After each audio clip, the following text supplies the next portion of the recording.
Messieurs, dames, Tangue Koki.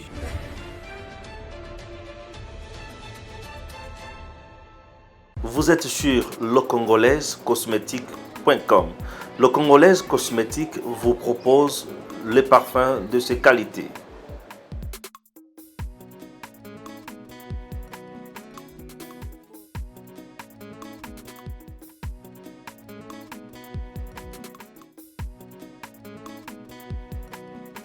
En dehors de ces parfums, nous vous proposons également produits il y a aloe vera.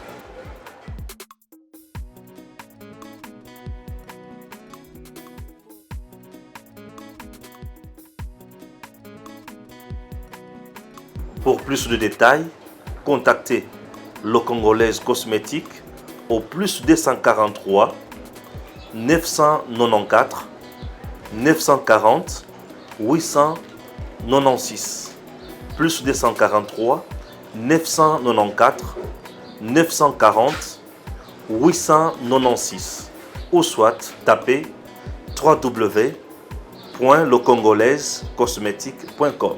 Messieurs, dames, bonjour. Une fois de plus, bienvenue sur votre émission. Nous sommes là pour Narobeta Masolo, la République démocratique du Congo, Kinshasa, RDC Mobimba, Batuaza Koloba sur la révision de la Constitution. Est-ce qu'il faudrait tout revoir la Constitution dans Bisso, parterre politique, comme certains le disent. D'autres veulent qu'il y ait une révision de la Constitution, puisque depuis l'existence de la Constitution, depuis 2006, ça fait pratiquement 16 ans, la Constitution est apportée solution de la vie, il y a peuple congolais. Il faut revoir Mbata, dans la Constitution, il faut que là, même mandat chef de l'État congolais de 5 ans, on a retiré de 7 ans, Steve Bikaï aussi, on fait pareil. Bref, ça fait couler beaucoup d'encre. Est-ce qu'il faudrait à nous de revoir la Constitution? Qu'est-ce qu'il y a comme étant un problème dans la Constitution? Première thématique. Deuxième thématique. Touti awa comme Argentine Gobila. Na makambo ya Kinshasa bopeto Gobila kei koluka. Soki oncle pe, soki nani, tout ça. Aye na yawa na mwasine soki wabezo benga soki nani nazo bosa na kombo na yawana. Baye, c'est un artiste qui évolue ailleurs, guinéen, je crois, qui évolue ailleurs. Baye na Kinshasa pour la campagne de Kinshasa Bopeto.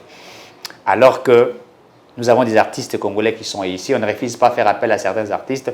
Mais est-ce que c'était important d'appeler un artiste à Guinée, un comédien, pour une campagne de sensibilisation sur Kinshasa Bopeto? Depuis que Kinshasa Bopeto a existé, qu'est-ce qui a été déjà fait? Et le revenu est salami. Est-ce que nous voyons? Est-ce que Kinshasa est bongi? Depuis le lancement officiel de la campagne, même le président de la République était là lorsque le lancement qui ouverture, il y a projet à Kinshasa Bopeto, le président a fait ses coups d'envoi, mais depuis rien ne s'est fait. On va essayer de discuter de ça. Et aussi, Moïse Katumbi, Bazar toujours frappé Félix Tshisekedi, Bazar na kati union sacrée, mais Bazar toujours frappé Félix Tshisekedi par rapport au mandat ya Mokonzi Mboka. Il continue à dire que Tshisekedi a pu répondre yemoko devant le peuple congolais, puisque Assali et le Komoroté, Azako Kouroussa et le Komoroté, et Bazar déjà préparé Moïse Katumbi comme candidat président en 2023. Pour Nabango, Katumbi fois Jabokonzi, Katumbi fois ça. D'ailleurs, Katumbi pour Nabango déjà approuvé le leadership naïe, a outil ko inauguré parti politique Nabango ensemble. Nakatanga bureau ya Sikasé, ils a tellement équipé Makamoto ezali wana pour lui, pour Nabango, il faut mettre Félix Tshisekedi de côté, il faut mettre Katumbi.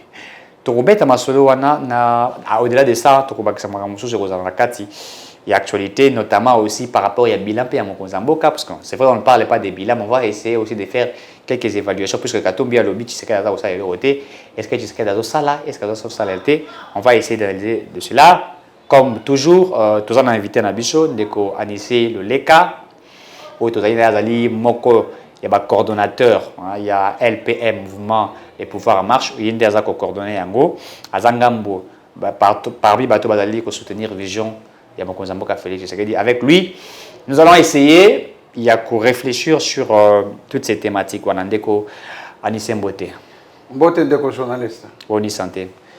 Santé za malamu na ngolu ya tata nzambe okimi biso mwakala na kimi binote nazalaki na mwa déplacement na province nanga Équateur. Okay. Nakendaki ko mobiliser base pour toyamba président Félix Tshisekedi o alingi anyata makolo na kuna na la province il y a Équateur. Oui. Quand je parle Équateur, tout le monde a Équateur, tout le monde a Mongala, Nord Bangui, Sud Bangui, tout le monde a Chuapa, la grande province de l'Équateur.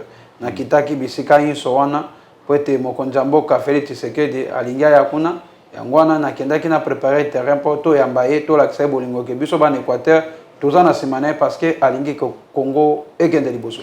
Très bien, vous kitaki na Équateur pour préparer déjà Makolia Mokonzambo Café Tshisekedi. Mais on va parler un peu de la révision constitutionnelle.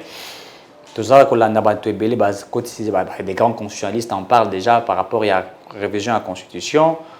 Balingi to revoir yango, ba to musu baza ko boya yango, ba musu ba proposer mandat Mokonzi ya sika, en fait, mandat Mokonzi zala il y a 7 ans, Mokonzi sika, c'est-à-dire après une législature où il y a 5 ans où il y a aussi là, 5 ans il y a Bandawana, il faut il y a la président à 7 ans, ba musu ba libito ko revoir la Constitution. Est-ce qu'aujourd'hui on peut dire qu'il est important il y a qu'on réviser la Constitution après 16 ans d'existence nango?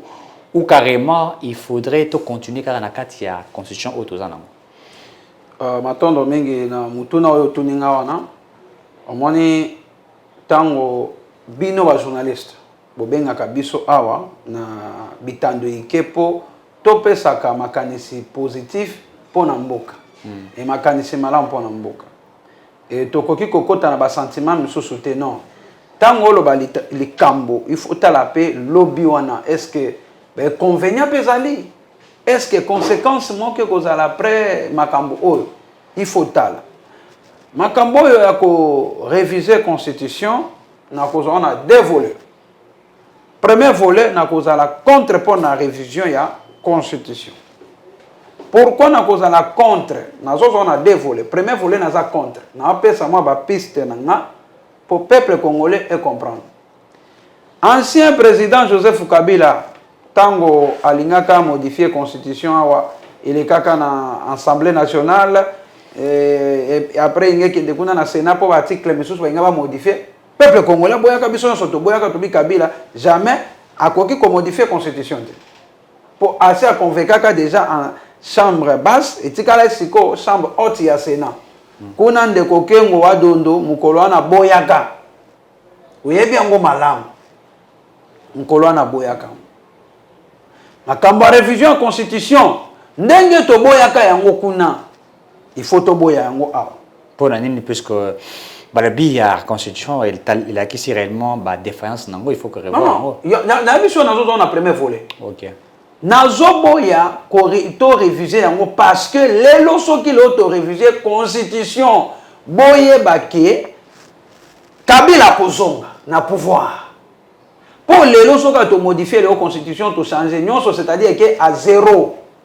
C'est-à-dire Kabila a causé la possibilité de postuler les choses à la présidence de la République. Mais en même temps, les Congolais, ils Kabila. Ils vont continuer à boya.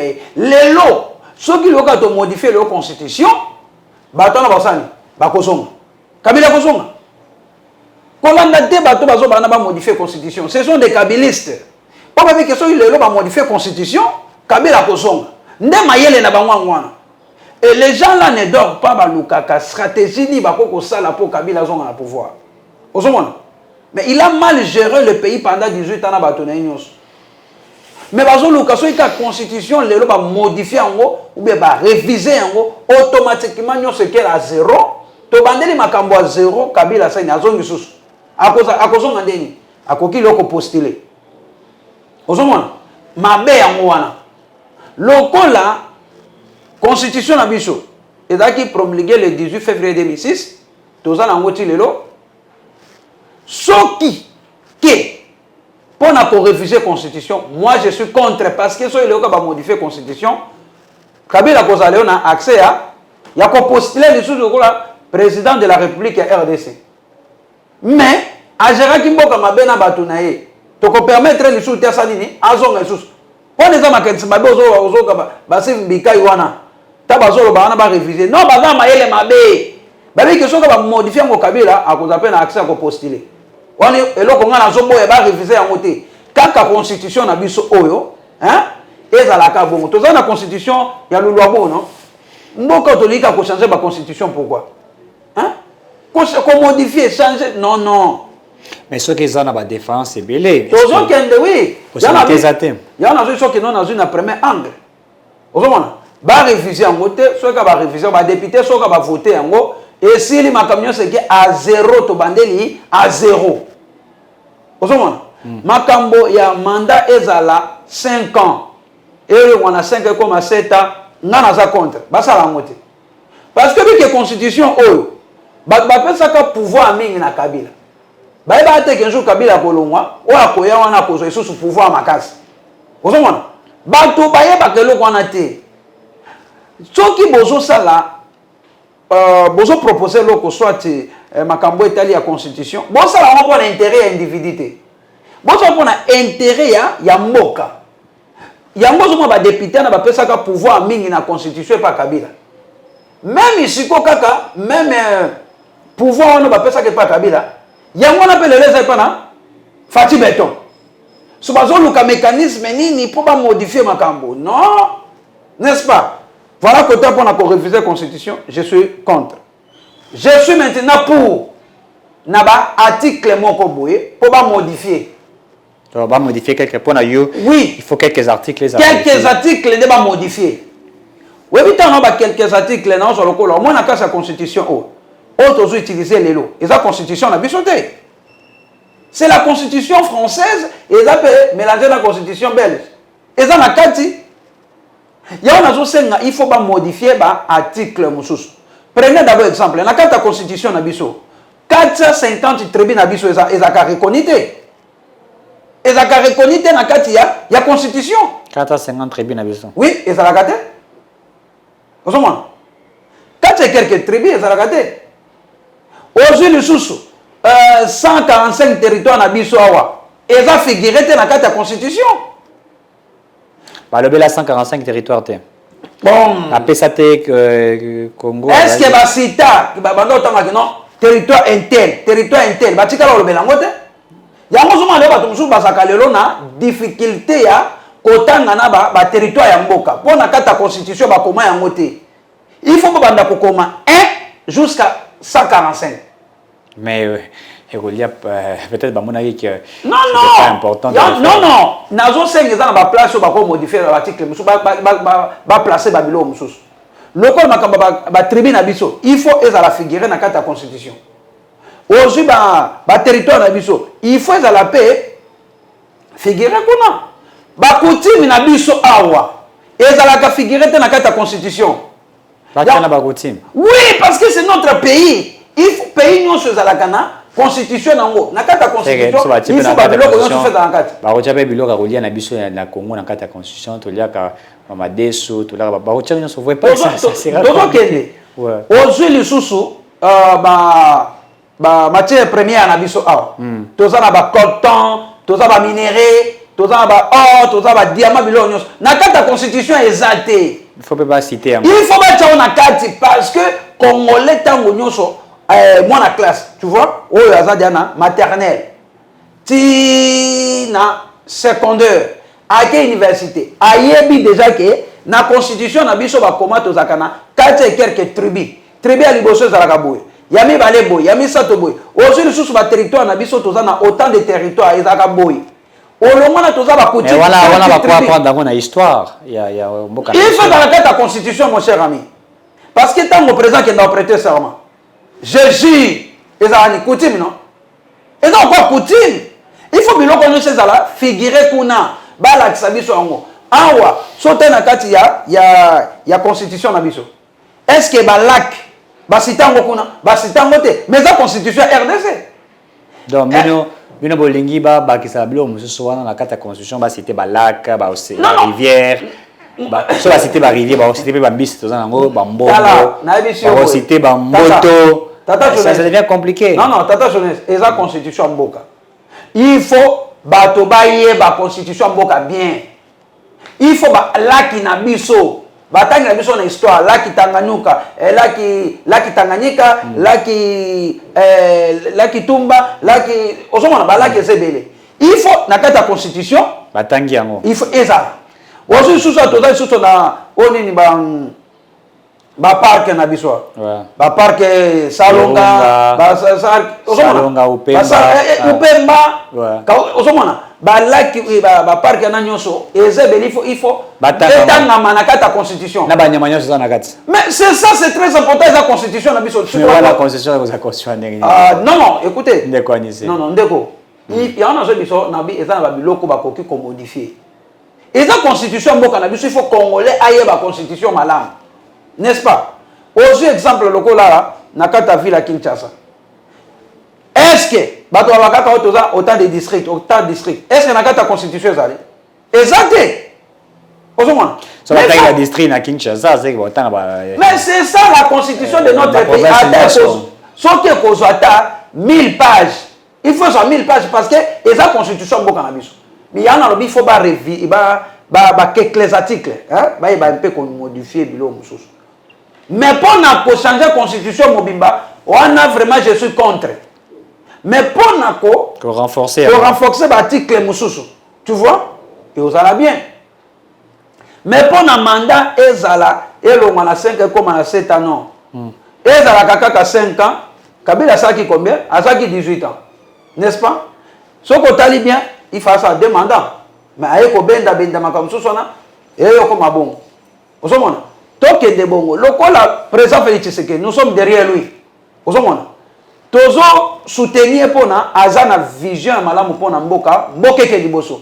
To sala ka makambo sentiment te pona pona mutu non osomona mais tout ça la pona intérêt ya mboka lelo président Félix Tshisekedi soka ça lelo 10 ans ya kokende siku o mususu akoya wana bato mususu ba contradicter c'était ezebele tokende boy tokoma na boy non ba gérer ba proposaka makambo te na ba émotion non na pesi des propositions nga so ba réviser et osala facilement le Kabila osonga mais là mayele mabe bato wana ba oluka non Kabila zonga po agera mboka mabeso ba oluka ndenya ko zongela ozomona babi que soka constitution est modifiée est révisée Kabila mwazonga ezate po il est coincé voilà c'est ça très bien décoignissé pour nayo il faut ba réviser constitution T mais ba renforcer avec certains articles oui po ba tribu na biso il faut toyeba yango ba tribu bele toyebi yango te ba territoire misu se bela tebite so bisinga na tanga ti 50 territoires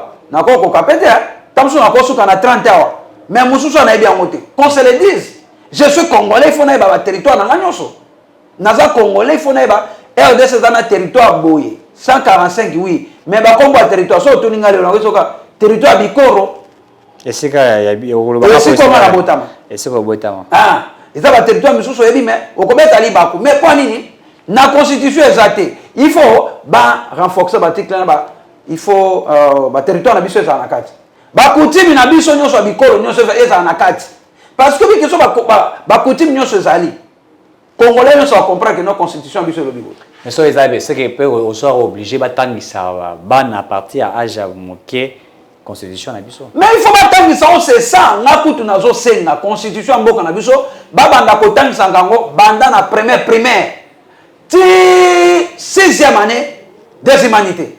On a mwana ozadiana mayele bike non article elobi boy article elobi boy article elobi boy ya on a sengi na programme enseignement na biso na année ya 2022-2023 bati akuya constitution mboka na biso bakotisa kuya constitution mboka na biso na primaire ti humanité ti nde batangisa on université omona mwana a comprendre makambo facilement lelo ba congolais lelo tozali on a ba problème lelo ya constitution parce que bazotangisa yango te ya on a sengi constitution mboka ba banda kotangisa yango banda na primaire ti 6e des humanités wana mwana a comprendre que non constitution lobi boye place bobabi photo défendre place bobabi boye il faut to boya place boye balobi boye lokola article 70 de la constitution bini président akotikana na bokonzi ti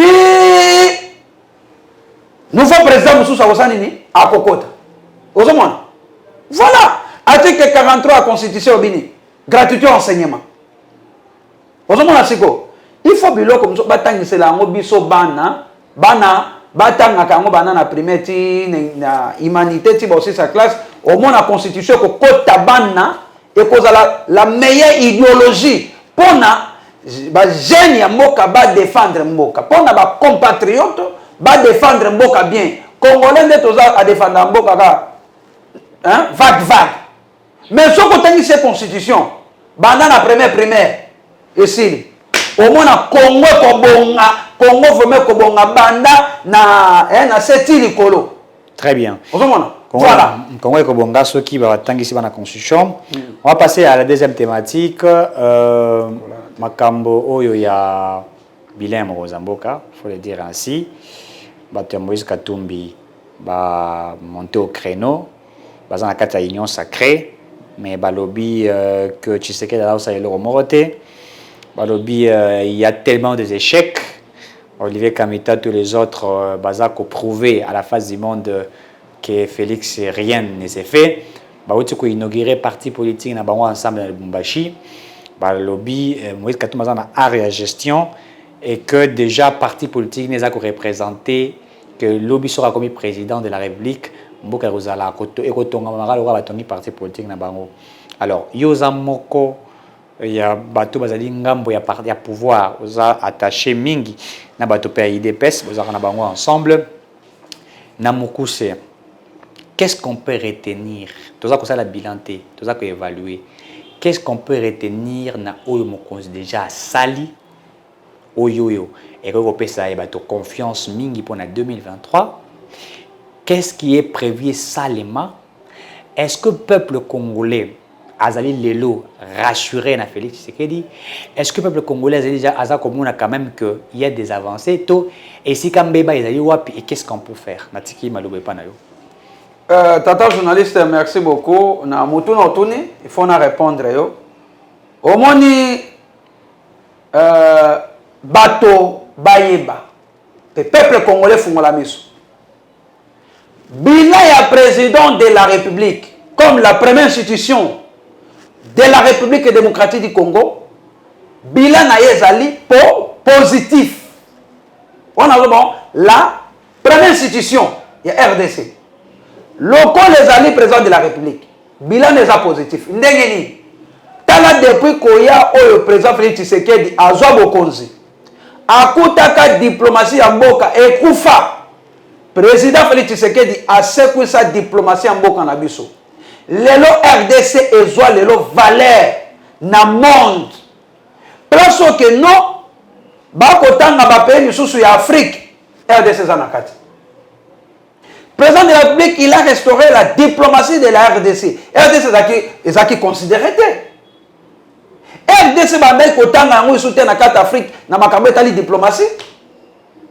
Olombo wana, oye na makambo etali sécurité. Président de la République, azola la te, azonimba te mikolo nyonso, abande kuluka kaka intérêt ya Il y a peuple. Il y a peuple congolais qui est sécurité dans la Katamboka. Bande de la biso à est. Oui, en découlant sécurité dans la Katamboka. C'est la toute première fois, 18 ans oyo ya ancien régime. Insécurité zalaki na mboka. Batikalaka ko décréter ata état de siège té. Pour été, maman qui est important pour na bango il fallait que traquer. Ba comment na ngo état de siège. Ba koka comment na ngo important parce que bango bande ko soutenir ba biloko wana, bande ko soutenir on dit peuple azo kufa. Mais bazo lukata bazo trouver ta solution mokote. Bande ko tika peuple akufa lokwa nyama. Mais le président Félix Tshisekedi, tant azo pouvoir ayiko ko décréter état de siège. État de siège a décrété qu'il y a une famille biologique qui n'a ya famille ya Tshisekedi ou bien Tshilombo ou bien famille politique qui n'a des personnes. Non! A décrété qu'il y a un intérêt à peuple congolais parce qu'il est congolais de paix et de mer 100%. Alors il faut dire a décrété état de siège. Félix Aza congolais de père et de mère. 100%. Et bon Katumbi. Katumbi. Il faut na tanga histoire na ya pona tika makotanga histoire na ite mais na koyoka bato nde balobaka balobi que non aga soki italien nde na yoka nde bato balobaka mais na tika na kotanga na te mikanda pona ba que non yoza moko ya acteur politique ya Congo soko o confirmer que Tshisekedi a des pères et des mères nde yoza pona yebi tata Tshisekedi na yebi tata ya Félix Tshisekedi kombo na ye Etienne Tshisekedi wa Mulumba Maman na ye biye comme on est maman Marthe.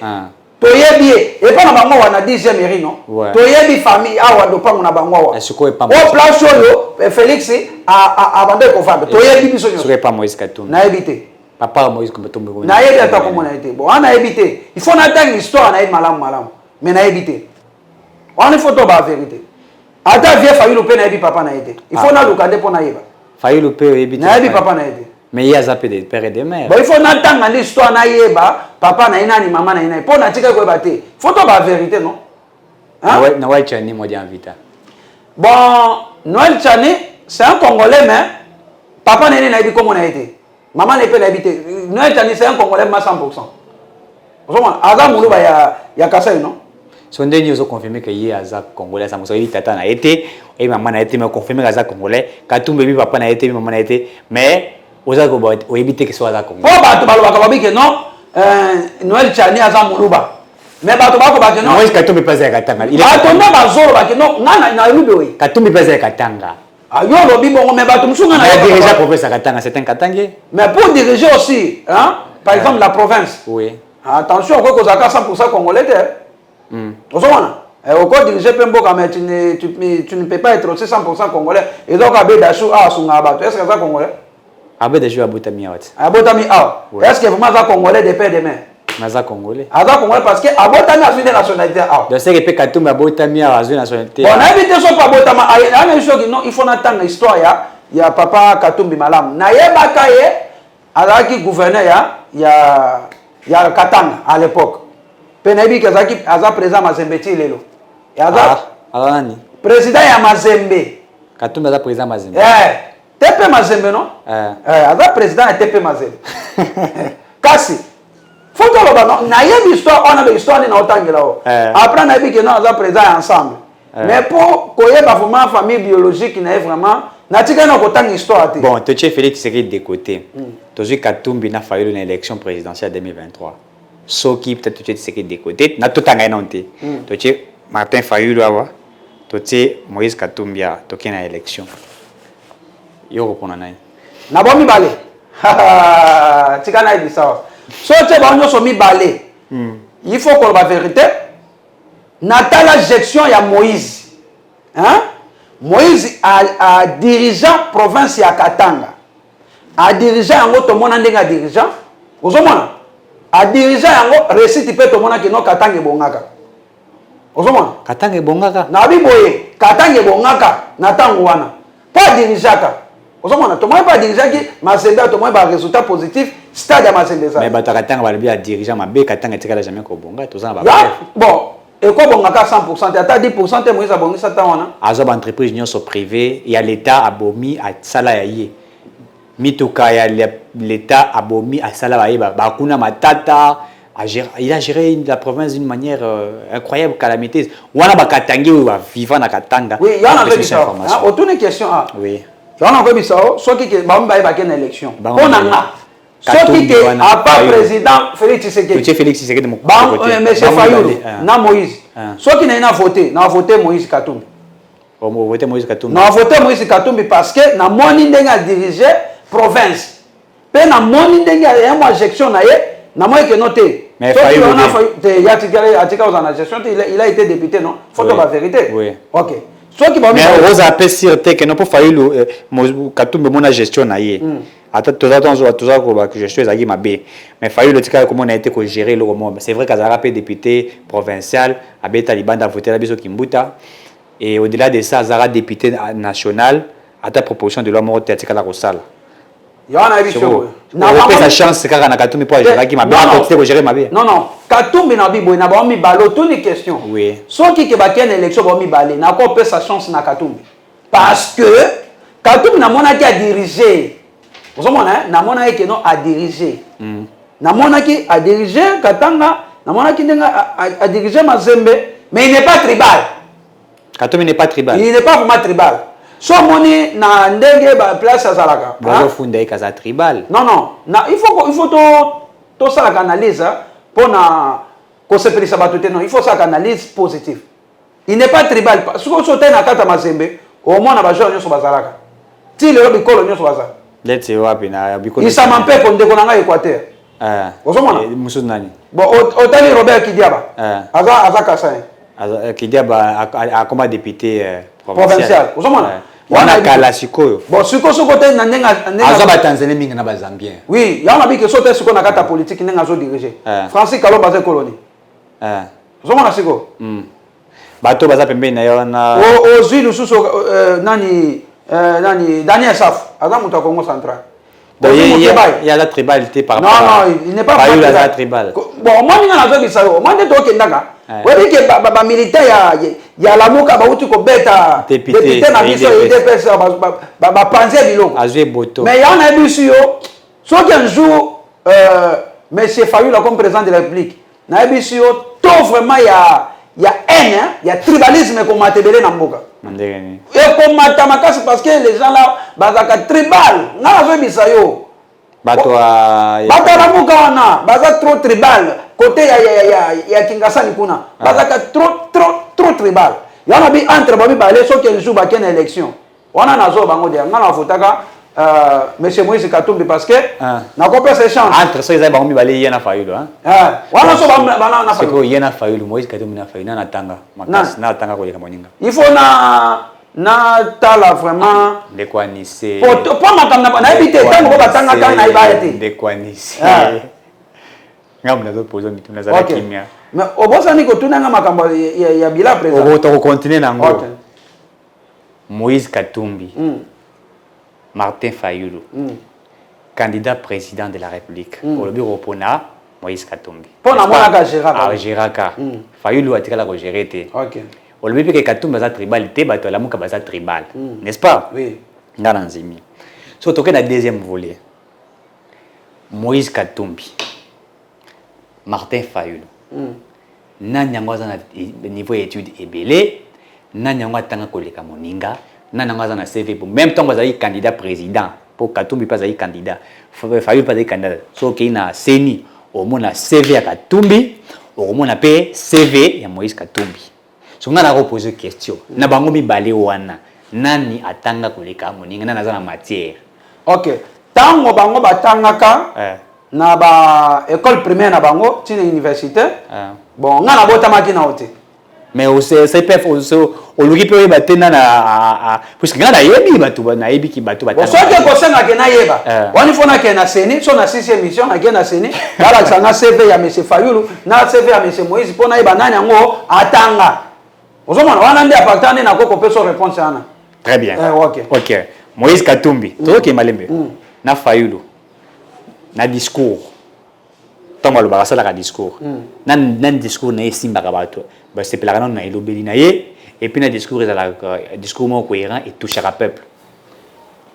Na bango nyoso mibale discours na bango et tout à peuple. Bango nyoso. Oui.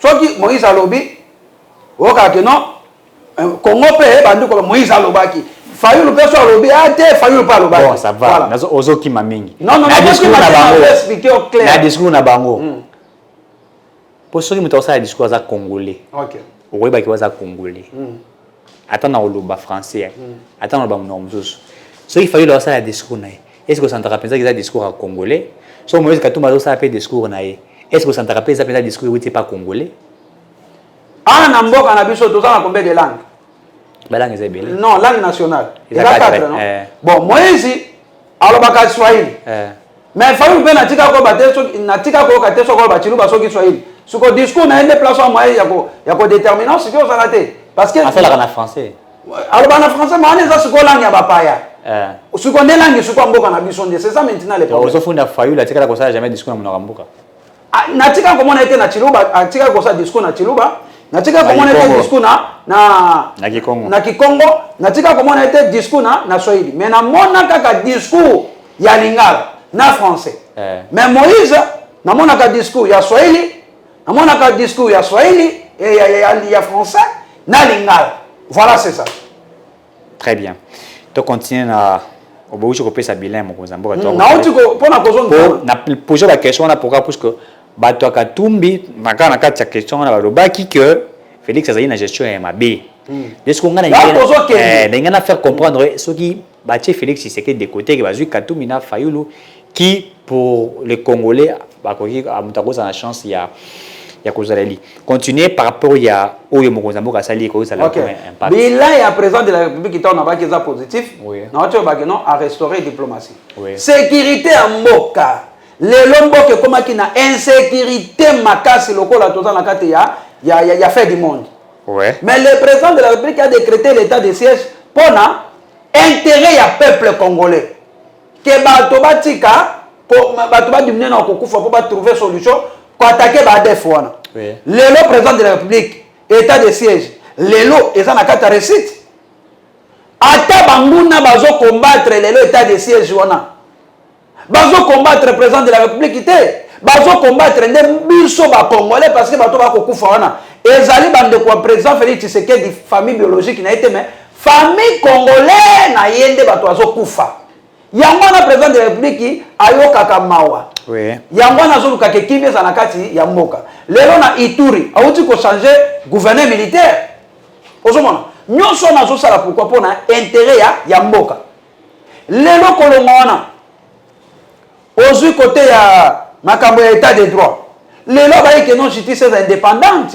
Lelo ozomona lelo bato ba ko kangama ba ko kende prison mais ata une semaine ba bimi mais ezaka ke non basi bakangamaki mais babimi mais justice mboka na biso e ko sepelisanga te moi muke to moni ke non prison e comme kaka prison bato ba ibaka ba téléphone bato ba ibaka ba chaînette mais ba cravate rouge vert chocolat Wana cravate rouge wana nyango ozomona Nandi cravate. na kotanga nde bato ba balata ba cravate les détourneurs ba ibaka misolo à l'état bato ba ibi ba millions pour ba kende ba sala boloko ata 10 à 20 ans bavanda kuna po babomi mboka justice ekangisi mutu et libérer son mutu siko to ça sous confiance dans la justice mboka na biso ozomona ça c'est bilan président de la République lelo makambo lelo ya gratuité enseignement c'est bien codé dans l'article 43 constitution mais kolandisama président va que gratuité ça mais bato ba congolais ba luki ba combattre gratuité enseignement maintenant à qui la faute et dans ce qu'on faute na biso moko il fallait de biso to soutenir président Félix na kata gratuité wana mais lelo to sai nini to bandi ko bundisa lisusu to bandi su ko bundisa oui wana ce qu'on faute na biso très bien on a ko kende ko suki ça ouais on a outé comme ça pour la présidence de la République. Ouais. Mais le pays est dirigé par la coalition. Bon, cannabis est dirigé par la coalition. Bilan 2023, Toko Kabola bilan. Wani choko banga. Non, non. Toko Kabola bilan. Toko Kabola peuple. Yoka, Toko Kabola bilan. Yoka. Le pays est dirigé par la coalition. Le pays dès le début, quand président de la République, Félix Tshisekedi a joué Bokonzi. Tu as qui côté premier chef du gouvernement, Sama Nani, Ilunkamba. Ti gouvernement FCC Nakash. Ouais. Dans le gouvernement, il y a FCC Nakash. Union sacrée. Pays Zaïka dirigé par la coalition. Union sacrée, Bilé Zaka dirigé par la coalition. Yango na lobi boy. Na 2023, Toko Kabola Bila. Bila Toko Kabola Monde Ngeni. Yoka na zo bisabino pour peuple congolais fungola maboko. Et fungola miso afungola tout ayoka.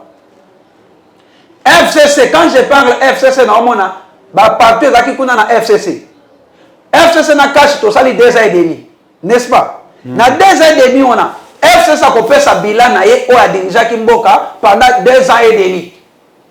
Cash, quand je vois cash, na on a IDPS, na on a INC, na ba parti monsieur na 4.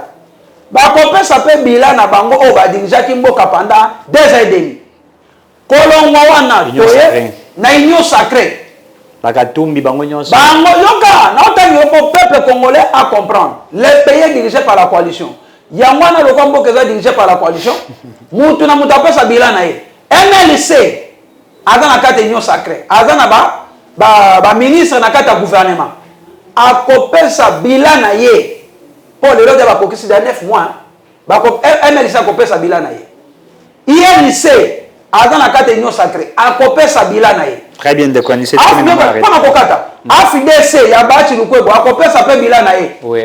Ozi ya pusu mwabilu ba akopesa pe bilan na ye. IDPS pas ali to kopesa pe bilan, c'est-à-dire IDPS ne dirige pas le pays seul. Le pays est dirigé par la coalition, mon cher ami.